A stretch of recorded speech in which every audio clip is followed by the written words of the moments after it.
বন্ধুসকল, মই আজি বনাবলৈ লৈছোঁ লোকেল চান্দা মাছ। লোকেল চান্দা মাছ বনাম মই লাও, পানীলাও আৰু বিলাহী। ইয়াতে মই আদা আৰু জলকীয়াখিনি মই পেষ্ট কৰি ল'ম, লগতে জিৰা গুড়ি দি দিম ইয়াতে পেষ্ট কৰোঁ। মাছখিনিত মই নিমখ হালধি দি দিছোঁ। তেলখিনি গৰম হৈ গৈছে, এতিয়া মই মাছখিনি দি দিছোঁ। মাছখিনি মোৰ ভাজি হৈ গৈছে, মই এতিয়া নমাই ল'ম। মই এতিয়া তেলত গোটা জিৰা দি দিছোঁ, মই তেজপাত দি দিলোঁ, পিঁয়াজো দি দিওঁ, লৰাই দিম।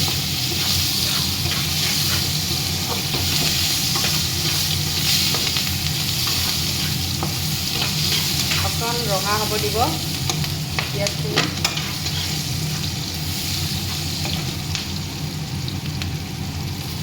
এতিয়া মই কাটি থোৱা পানীলাওখিনি কাটি ভালদৰে ধুই থৈছিলোঁ মই, এতিয়া সিহঁতে দি দিছোঁ। হালধি 1 চামুচ দি দিছোঁ, নিমখ 2 চামুচ পৰিমাণৰ লৈ লৈছোঁ, ইয়াতে একেবাৰে দি দিছোঁ মই। নিমখখিনি দি এতিয়া মই ভালদৰে লৰাই দিম।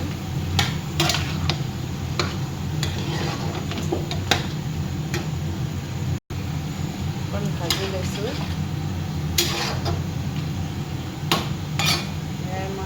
মছলাখিনি দি দিম, জিৰা গুড়িও দি দিছোঁ ইয়াতে। মছলাখিনি খুব চিম্পুল ৰেচিপিটো, খাই সোৱাদ পায়।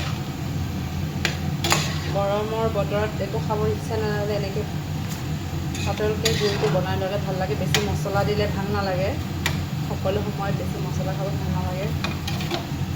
এতিয়া মই ঢাকনটো মাৰি দিম। পানীলাওখিনি মই পানী দি দিছোঁ।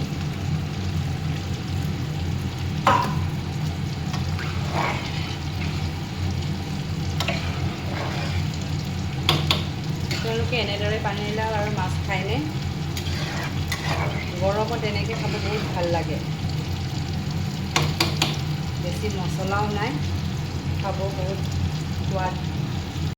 পানীলাওখিনি এনেকৈ উতলি আছে, এতিয়া মই ভাজি থোৱা মাছখিনি দি দিছোঁ। এতিয়া মই আৰু 10-15 মিনিট উতলিব দিম।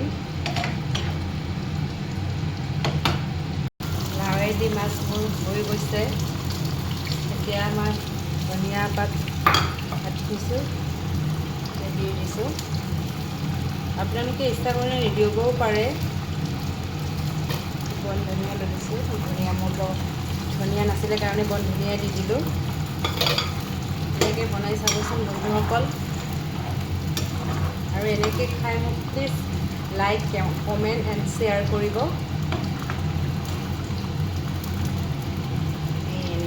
এনেকুৱা আছে, খাই চাব আপোনালোকে।